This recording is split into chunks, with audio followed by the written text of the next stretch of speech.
திராவிட model ஆட்சி என்று சொல்லுகின்ற சமூக நீதியை கடைபிடிப்பதாக சொல்லுகின்ற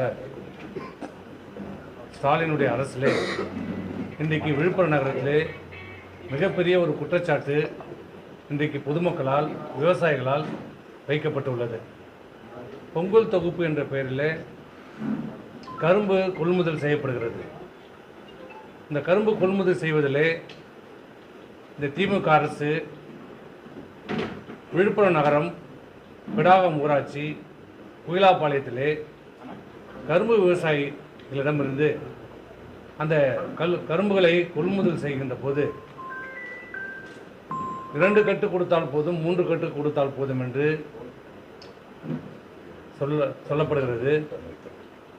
அதைவிட மிகப்பெரிய ஒரு குற்றச்சாட்டு, ஜாதியை சொல்லி கொள்முதல் செய்யப்படுவதாக அங்கே இருக்கிற விவசாயிகள் அந்த கொள்முதல் செய்ய வந்த அதிகாரிகளை கண்டித்து சாலை மறியல் செய்திருக்கிறார்கள். இது இதுவரை கேள்விப்படாத ஒரு அரசு, ஒரு நிகழ்ச்சி. அரசு கொள்முதல் செய்கிறதை ஜாதியின் பெயரால் கொள்முதல் செய்வதை இன்றைக்கு மக்கள் கொதித்தெழுந்திருக்கிறார்கள்.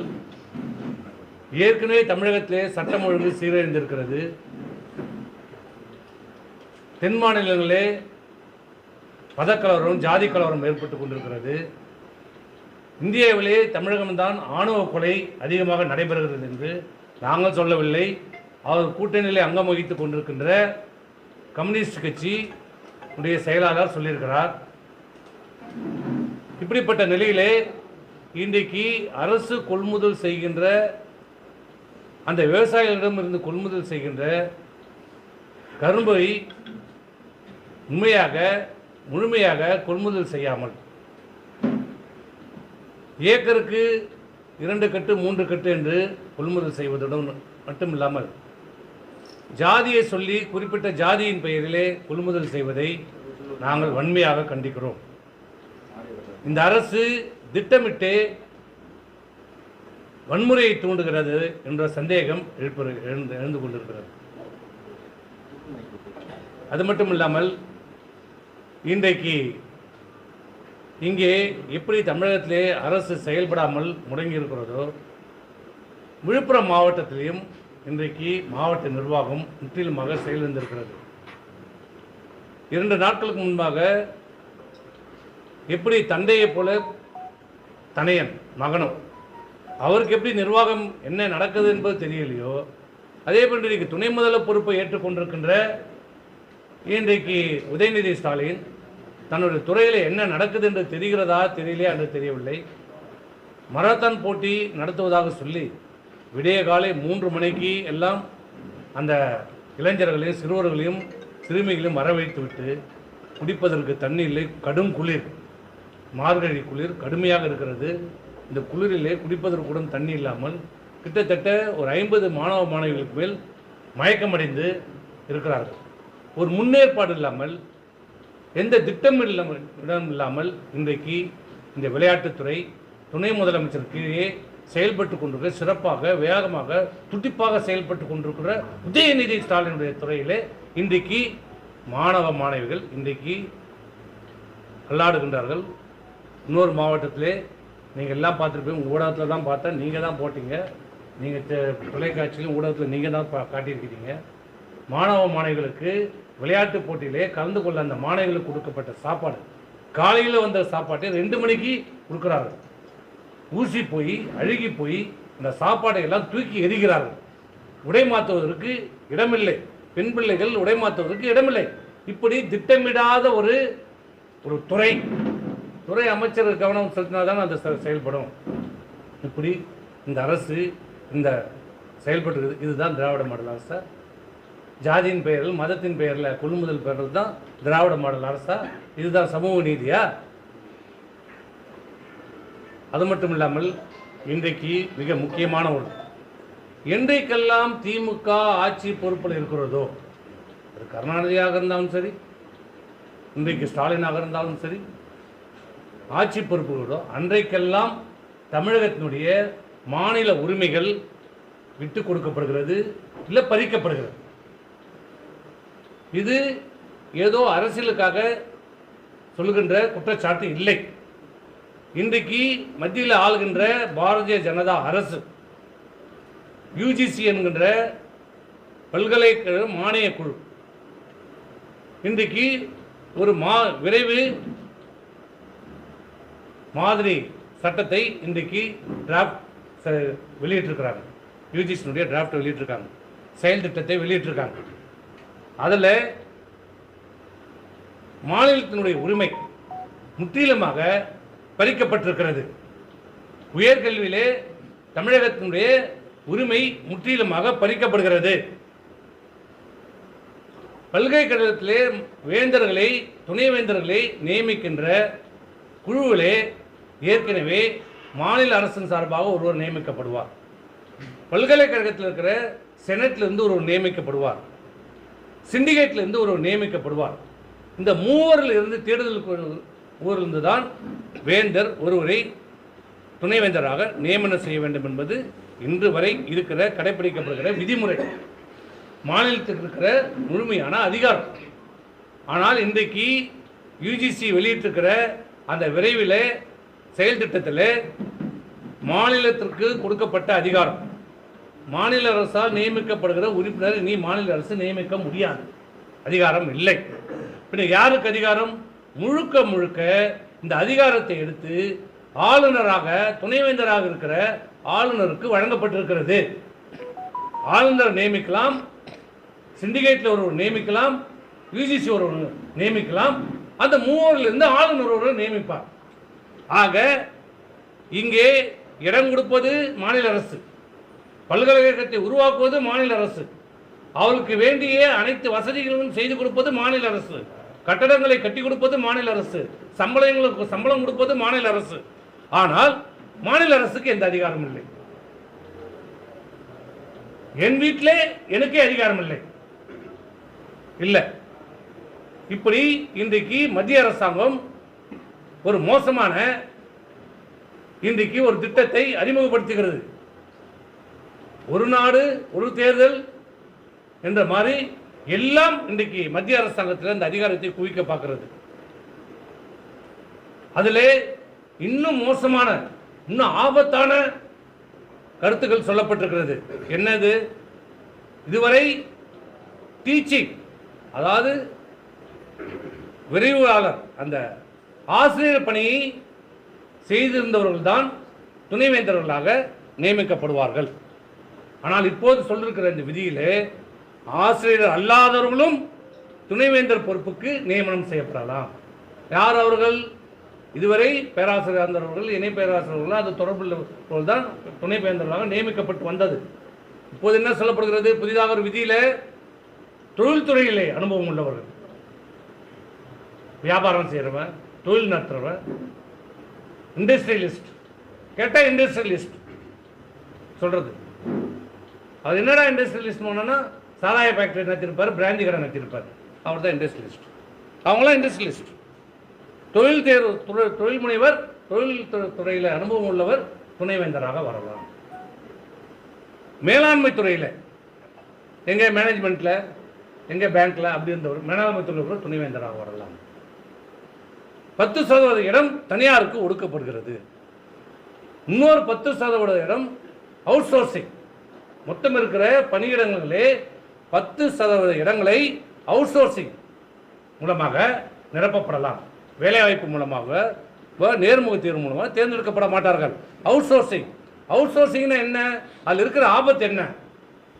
100 இடம் இருக்கிறது என்றால் இடஒதுக்கீடை கடைபிடிக்கப்பட வேண்டும். மாநில அரசாக இருந்தால், தமிழ்நாடு அரசாங்கம் என்ன பண்ணும்? 100 இடம் இருந்தால் 68% மிகவும் பிற்படுத்தப்பட்ட சமுதாயத்தை சேர்ந்தவர்களை அந்த 68 பேர் தேர்ந்தெடுக்கணும். 18% தாழ்த்தப்பட்ட சமூகத்தை சேர்ந்தவர்கள் நியமிக்கப்பட வேண்டும். இது சட்டம்.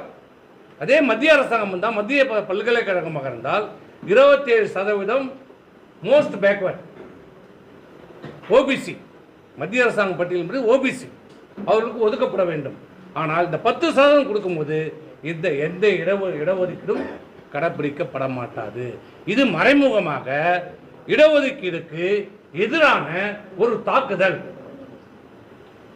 இந்த அரசு பொறுப்பேற்ற பிறகு ஒரு பக்கம் இடஒதுக்கு எதிரான நடவடிக்கைகளை எடுத்துக்கொண்டிருக்கிறது, இன்னொரு பக்கம் மாநிலத்துக்கான உரிமைகளை பறித்துக் கொண்டிருக்கிறது. குறிப்பாக கல்வித்துறையிலே மத்திய அரசாங்கம் எடுக்கின்ற இந்த நடவடிக்கை, உயர்கல்வித்துறையிலே எடுக்கிற இந்த நடவடிக்கைக்கு என்ன காரணம்? மறைமுகமாக செய்து கொண்டிருந்த இந்தி தணிப்பு மற்றும் அவருடைய அந்த மத்திய அரசாங்கத்தினுடைய கொள்கைகளை நேரடியாக இன்றைக்கு இந்த அதிகாரங்களை எல்லாம் யூஜிசி மூலமாக எடுத்துக்கொண்டு வேந்தர்களை நியமிப்பதன் மூலம் ஆளுநருக்கு முழுக்க முழுக்க தேர்ந்தெடுக்கப்படாத ஒரு நபர், ஒரு கவுன்சிலராகவும் தேர்வு செய்வதற்கு தகுதி இல்லாத ஒரு நபர்களை, தேர்ந்தெடுக்கப்படாத ஒருவரை ஆளுநராக நியமித்து தேர்ந்தெடுக்கப்பட்ட மக்கள் பிரதிநிதிக்கு அதிகாரத்தை அவருக்கு உயர்கல்வி முழுக்க முழுக்க இந்த அதிகாரத்தை வழங்குகிறது. இதெல்லாம் எப்போ வருது? எந்த ஆட்சியில் இருக்கும்போது வருது? அண்ணா திராவிட முன்னேற்ற கழகம் 32 ஆண்டு காலம் ஆட்சியில் இருக்கிறது. 32 ஆண்டு காலம் ஆட்சியில் எப்போது மாநில உரிமை பறிக்கப்பட்டிருக்கிறதா சொல்லுங்க. திமுக ஆட்சி, கருணாநிதி ஆட்சி பொறுப்பு இருக்கிற போதுதான் தமிழகத்தினுடைய நிலப்பரப்பு கச்சத்தீவு இலங்கைக்கு தாரை வார்க்கப்பட்டது. உண்டா இல்லையா? அதை எடுத்து கருணாநிதி, அன்றைய முதல்வர் கருணாநிதி போராட்டம் நடத்தியிருக்கிறாரா? ஆர்ப்பாட்டம் நடத்தியிருக்கிறாரா? இல்லை இலங்கைக்காக 2 மணி நேரம் உண்ணாவிரதம் இருந்தாரு, அது மாதிரியாவது உண்ணாவிரதம் இருந்தாரா? பெருவாரி என்ற வெஸ்ட் பெங்காலிலே பெருவாரி என்ற ஒரு இடத்தை இந்திய அரசாங்கம் அங்க வங்களாதேசத்துக்கு தாரை வார்த்த போது அதை எடுத்து உச்சநீதிமன்றத்திலே வழக்கை போட்டு அதை தாரை வார்த்தது தவறு என்று தீர்ப்பை பெற்ற அந்த அரசு, அதே போன்று கருணாநிதி ஏதாவது கச்சத்தீவுக்கு வழக்கு போட்டிருக்கிறாரா? போட்டாரா? இல்லை. அதே போன்று காங்கிரஸ் அரசு மத்தியில் இருக்கின்ற போதுதான் எமர்ஜென்சி காலத்திலே மாநில பட்டியலில் இருந்த கல்வி பொதுப்பட்டியலுக்கு மாற்றப்பட்டது. ஏதாவது கருணாநிதி செய்தாரா? இல்ல. அதே போன்று இலங்கையில் நடந்த போராட்டம், ஈழ போராட்டம் உச்சக்கட்டத்தில் இருந்த போது அன்றைக்கு மத்தியிலே என்னால் தான் மத்தியிலே அரசே ஆளுகிறார்கள் என்று சொன்ன கருணாநிதி திமுக அரசு, திமுக அரசு கூட்டணியில் இருந்த காங்கிரஸ் அரசு அந்த இலங்கை தமிழர்களை காட்டி கொடுத்து 1.5 லட்சம் தமிழர்களை கொன்று குவிப்பதற்கு காரணமாக இருந்தது இதே இன்றைய திமுக அரசு. உண்ணாவிரதம் என்ற நாடகத்து பெயரில் நடத்தி பதுங்கு குழியில் இருந்த இலங்கை தமிழர்களை வெளியே வர வைத்தது யார்? இந்த திமுக. அதே போன்று சிறு வணிகம் இங்க சின்ன புட்டி கடைலாம் நடத்துறாங்களே, காய்கறி மளிகை கடைலாம், அந்த சிறு வணிகத்திலே அந்நிய முதலீடை அனுமதிக்க மத்திய அரசாங்கம் நடவடிக்கை எடுத்த போது, சட்டம் கொண்டு வந்த போது, இங்கே இன்னைக்கு எப்படி இங்க ஸ்டாலின் சென்னையிலே வீர முழக்கம் விடுகிறாரோ, கோஷம் விடுகிறாரோ, வேகமாக பேசுகிறாரோ, புலியை போல் விரும்புகிறாரோ, அதே போன்று அன்றைக்கு கருணாநிதி இங்கே பேசினார். அந்நிய முதலீட்டிலே, சிறு வணிகத்திலே அந்நிய முதலீடை நான் அனுமதிக்க மாட்டேன் என்று வீரவாசமா பேசினார் கருணாநிதி. ஆனால் அந்த சட்டம் பாராளுமன்றத்திலே கொண்டு வந்த போது திமுக நாடாளுமன்ற உறுப்பினர் ஆதரித்து வாக்களித்து அந்த சட்டத்தை நிறைவேற்றியது இந்த திமுக அரசு. ஆனால் மாண்புமிகு அம்மா அவர்கள் சொன்னார், நான் இருக்கிற வரை இந்த தமிழகத்திலே சிறு வணிகத்திலே அந்நிய முதலீடு அனுமதிக்க மாட்டேன் என்று சொல்லி இன்று வரை அதை நடைமுறை காட்டியது அனைத்து இந்திய அண்ணா திராவிட முன்னேற்ற கழகம். இன்றைக்கு 40 நாடாளுமன்ற உறுப்பினர்களை வைத்திருக்கிறது திமுக. இங்க பேசுகிறார், இங்கெல்லாம் நல்லா தான் பேசுறார். எழுதி குத்து பேசுறாரோ, எழுதி கொடுக்காம பேசுறாரோ, இல்ல அவரா பேசுறோம், அதெல்லாம் நல்லா பேசுறார். புலியுமே விரும்புறார், கட்சிக்கிறார், சீருகிறார். ஆனா அங்க போனா குழம்பு புலி மாதிரி ஆயிடுறாங்க டெல்லியில. குழம்பு புளியிலாவது கொஞ்சம் உப்பு புளி கொஞ்சம் காரம் இருக்குது, அங்கே அதுவும் இல்லை, உப்பு செப்பு இல்லாமல் இருக்குது. ஒன்றும் இல்லை. என்ன பண்ணுறாங்க 40 நாடாளுமன்ற உறுப்பினர்? என்ன செய்திருக்கிறீங்க இது வரைக்கும்? கோஷம் போட்டிருக்கீங்களா? சபையில் சிறை பண்ணி என்ன பண்ணுறீங்க? பிஜேபி எம்பிங்க போய் அவங்க மந்திரியை பார்க்குறாங்களோ இல்லையோ, திமுக எம்பிங்க போய் எல்லாருக்கும் சலாம் போடுறது. இதை தவிர வேற என்ன நடக்குது? ஆக திராவிட முன்னேற்ற கழக ஆட்சி பொறுப்பில் இருக்கின்ற போதெல்லாம், திமுக எப்போதெல்லாம் ஆட்சியில் இருக்கிறதோ அப்போதெல்லாம் மாநில அரசினுடைய உரிமை விட்டுக் கொடுக்கப்படுகிறது, இல்ல பறிக்கப்படுகிறது. அதை பார்த்து வேடிக்கை பார்த்து கொண்டிருக்கிறது இந்த திமுக அரசு. இப்போதும் வேஷம் போடுற, போதும் நாடகம் நடிக்கிறார். ஏன்னா அதுக்கு ஏன் நாடகம் நடிக்கிறான்னா ஒரு உதாரணம் சொல்றேன். நாங்கள் ஒன்றும் எதிர்கட்சின்றதுக்காக சேர்த்த வாரி பூசல. தமிழகத்தில் இருக்கிற நெல் கொள்முதல் அனைத்து கிராமங்களும் நெல் கொள்முதல் பண்ணலாம் இருக்குது. அந்த நெல் கொள்முதலை மத்திய அரசாங்கம் ஒரு வழிகாட்டி தான் அனுப்புது. இதை இந்த நெல் கொள்முதல் நிலையங்களை எல்லாம் நீங்கள் என்எஃப்சிசி கிட்ட ஒப்படைக்கணும், அதன் மூலம் கொள்முதல் செய்யணும். அவங்க அறிவுரை தான் சொன்னாங்க, சட்டம் கூட போடலை.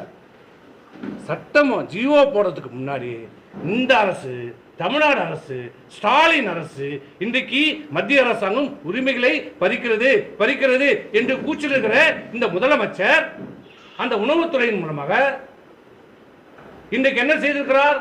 தமிழக அரசு உத்தரவை போட்டிருக்கிறது. இதுவரை தமிழ்நாடு அரசு கொள்முதல் செய்த அந்த நெற்களை இனி மத்திய அரசாங்கத்தினுடைய அந்த நிறுவனம் கொள்முதல் செய்யும் என்று அரசாணை போட்டது உண்மையா இல்லையா?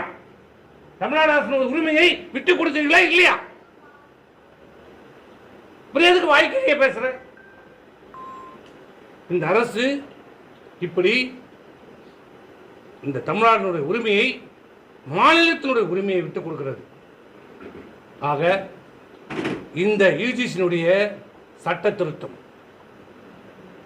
விரைவு அந்த முழுக்க மாநிலத்தினுடைய உரிமையை பறிக்கிற ஒரு செயல், மாநில முறை தொடுக்கப்படுகிற ஒரு யுத்தம், இதை முழுமையாக கண்டிக்கத்தக்கது. இந்த நிலை தொடர்ந்தால் தமிழகத்திலே ஒரு மொழியை அழிக்க வேண்டுமென்றால், இனத்தை அழிக்க வேண்டுமென்றால், ஒரு இனத்தை அழிக்க வேண்டுமென்றால் மொழியை அழிக்க வேண்டும். அந்த மொழியை அழிக்க வேண்டுமென்றால் கல்வியிலே இன்றைக்கு அந்த நடவடிக்கையை இன்றைக்கு செய்து கொண்டிருக்கிறது. இந்த அரசு வேடிக்கை பார்த்து கொண்டிருக்கிறது. வெறும் கூச்சல் எழுதுவதாலேயோ, போராடுவதாலேயோ, லெட்டர் எழுதுவதாலோ, கடிதம் எழுதுவதாலேயோ இந்த பிரச்சனைக்கு தீர்வு காண முடியாது. உண்மையான அக்கறையாளர் உள்ள அரசாக இருந்தால், இந்த மாநில உரிமைகள் மீது அக்கறை இந்த கருணாநிதிக்கும் இந்த திமுகவுக்கும் ஸ்டாலினுக்கும் உண்மையாக இருந்தால், இது எதிர்த்து உண்மையாக போராட்டம் நடத்தப்பட வேண்டும். டெல்லி எடுத்து உண்மையான போராட்டம் நடத்த வேண்டும். இவங்க எங்க போராட்டம் நடத்துவாங்க? இங்கே பாரதிய ஜனதா வைத்து குரல் கொடுக்குறாங்க. டெல்லியில் என்ன பண்றாரு? நட்டாவை கூட்டு திமுக எம்பி திருச்சி சிவா எம்பி வீட்டில் எம்பிங்களுக்கு விருந்து கொடுக்குறாரு நட்டாவை வச்சு. நட்டாவுக்கும் திமுக எம்பிக்கு என்ன சம்பந்தம்? ஏன் நட்டா வரலன்னா இவங்க வடை பரோட்டாலாம் உள்ளே போவாதா? திமுக எம்பி பயிற்சி முகாமுக்கு நட்டா வராது. திமுக எப்படி செயல்பட வேண்டும், பாராளுமன்றத்தில் எப்படி செயல்பட வேண்டும், எப்படி நடந்து கொள்ள வேண்டும் என்பது யார் சொல்றாரு? பாரதிய ஜனதாவுடைய தேசிய தலைவர் நட்டா வந்து பேசுகிறார் திமுக. அப்புறம் இவங்க கிட்ட இருந்து எப்படி எதிர்பார்க்க முடியும்? முழுக்க இந்த அரசு, திமுக அரசு கபட நாடகம் நடத்தி கொண்டிருக்கிறது. திமுக எப்போதெல்லாம் ஆட்சிக்கு வருகிறதோ அப்போதெல்லாம் தமிழ்நாட்டினுடைய உரிமை காவு கொடுக்கப்படுகிறது.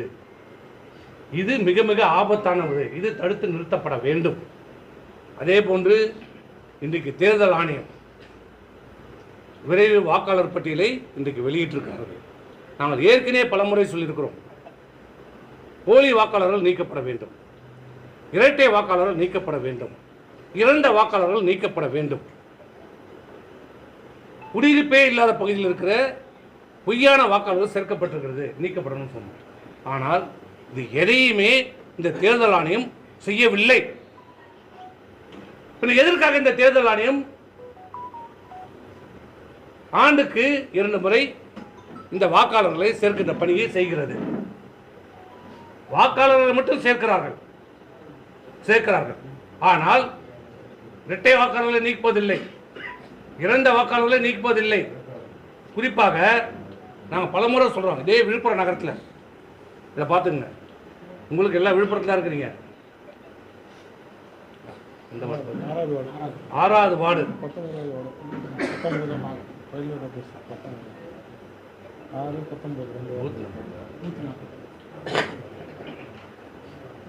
6வது வார்டு பாகம் 140.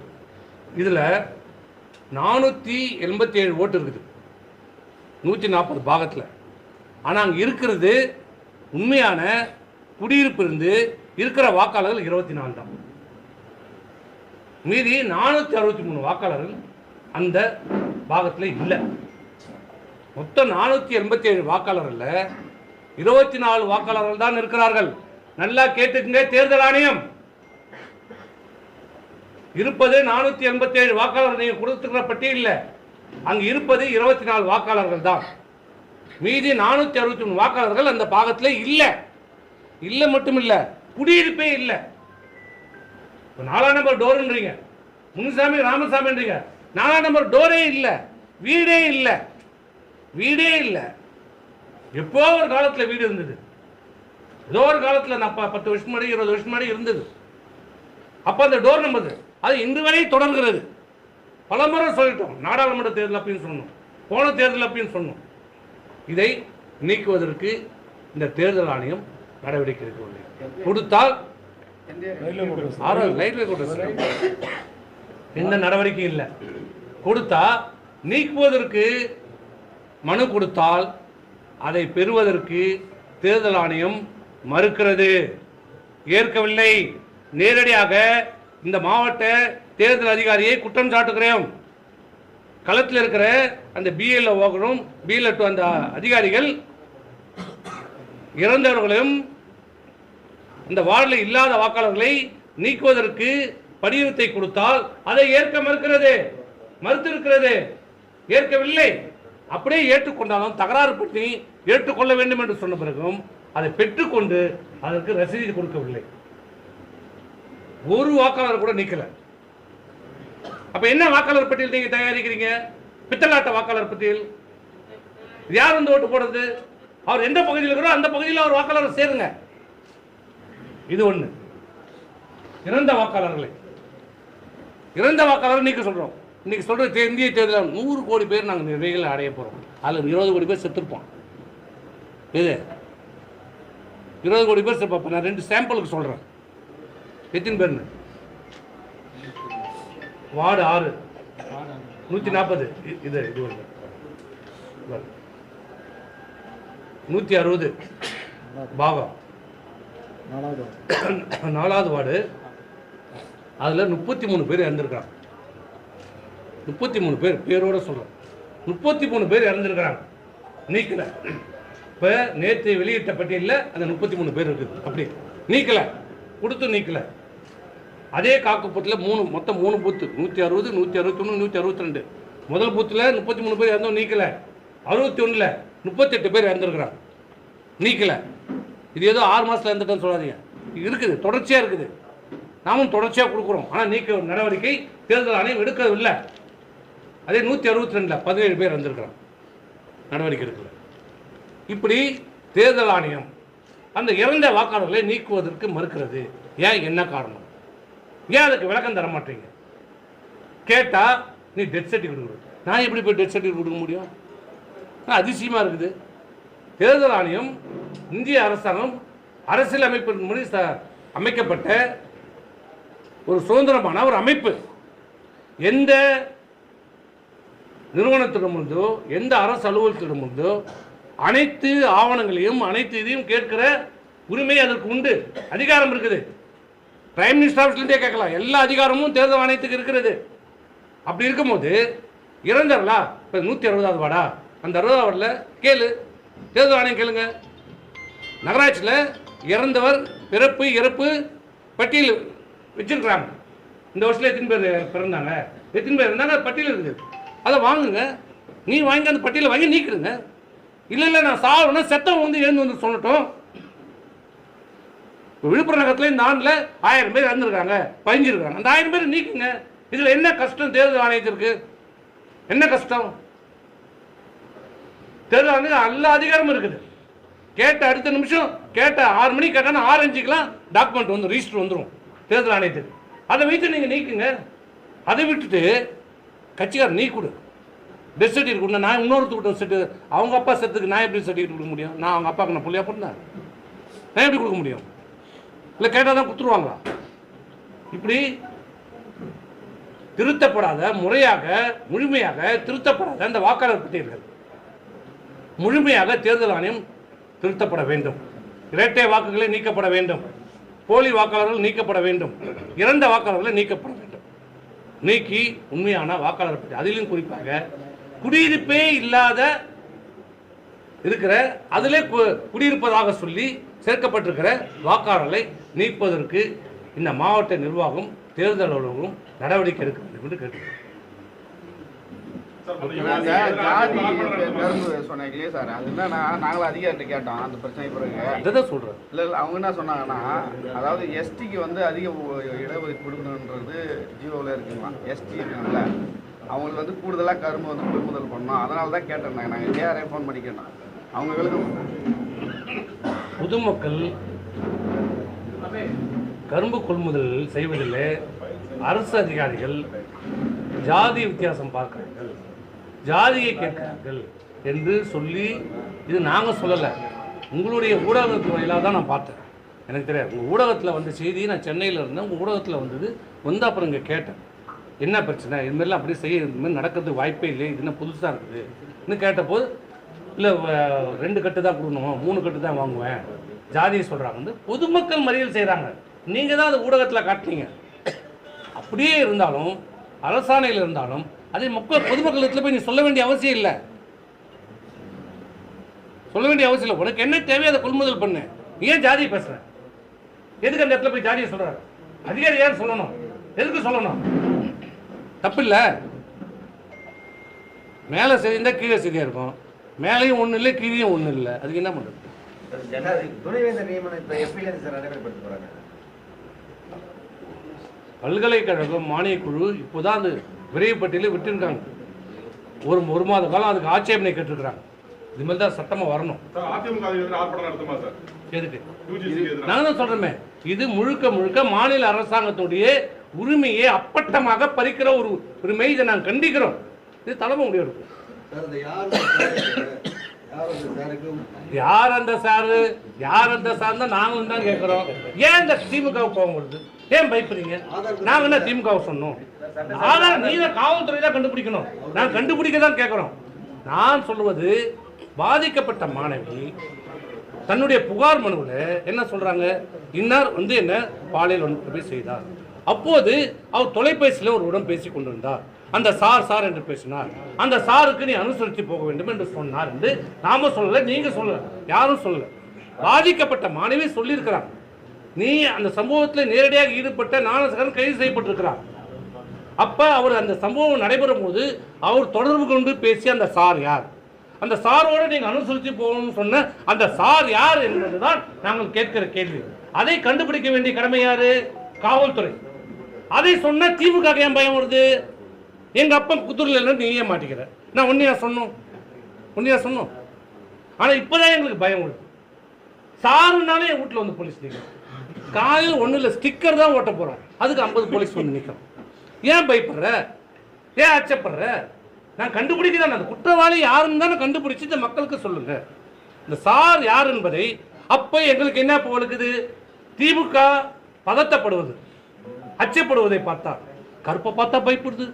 கருப்பு துப்படா போட்டு போதுங்க பொண்ணு. எவ்வளவு ஒரு கேவலமான அரசு, ஒரு மோசமான அரசுண்டா. ஒரு பெண்மணி, ஒரு மாணவி தன் உடம்பின் மீது போட்டு போன துப்படாவை பறித்திருக்கிறது என்றால் அது ஒரு பாலியல் தொல்லை. அந்த அதிகாரி மீது நடவடிக்கை எடுக்க வேண்டும். எப்படி ஒரு பெண் உடம்பில் இருந்த துணியை அபகரிக்கலாம்? அது ஒரு பாலியல் வன்கொடுமை. இப்ப கருப்பா பார்த்தாலே பயம். இதை பார்த்தா பயம், அதை பார்த்தால் பயம், இதை பார்த்தா எல்லாத்தையும் பார்த்தா பயம். ஏன் பயப்படுற? உனக்கு மடியில் கணம் இல்லைல்ல, பயம் இல்லைல்ல. உங்கள் ஆட்சியில் இருக்கிறவங்க யாராவது பங்கு யாரும் மந்திரியில் சம்மந்தப்பட்டிருக்கிறார்களா? உங்கள் மாவட்ட செயலர் யாரும் சம்மந்தப்பட்டிருக்கிறார்களா? இல்லை திமுக இருக்கிற வேற யாராவது முக்கியஸ்தர் சம்மந்தப்பட்டிருக்காங்களா? நாங்கள் சொல்லலை. நீ ஏன் பயப்படுற? ஏன் அச்சப்படுற? இன்னும் கூட இவர் தான் அந்த சார் சொல்லிட்டு போங்க, கண்டுபிடிச்சி சொல்லிட்டு போ. அதை தான் நாங்கள் கேட்குறோம். ஏன் பயப்படுற? டிஜிபி அந்த மாதிரி எதுவுமே ஒண்ணு இல்லைன்றாரு. யாரு? டிஜிபி விசாரணை அதிகாரி. அவர் விசாரணை அதிகாரி உயர் நீதிமன்றத்தில் நல்லா அடிக்கிற மாதிரி தான் கேள்வி கேட்டான்ல. விசாரணையே முடியல. விசாரணை முடியறதுக்குள்ள இவர் ஒரு தான் குற்றவாளின்னு எப்படி நீ சொன்ன கேட்டாங்கல்ல. டிஜிபி எப்படி சொல்ல முடியும்? டிஜிபி விசாரணை அதிகாரி. அப்ப அந்த சார் யாருன்னா அவர் தான் அந்த சாரா? டிஜிபி மாட்டி விட்டுருவோம். சென்னையில அதிமுக வட்ட செயலாளர் ஒருத்தர் வந்து திரும்பி பலத்துக்காக யார் செய்தாலும் கைது செய்யப்பட வேண்டும். குற்றம் யார் செய்தாலும், குற்ற நடவடிக்கையில யார் ஈடுபட்டாலும், எந்த கட்சியை சேர்ந்தவர் யார் ஈடுபட்டாலும் கைது செய்ய வேண்டும், நடவடிக்கை எடுக்க வேண்டும். அதுல எந்த விதமான பாரபட்சமும் இல்லை. தலைமை முடிவு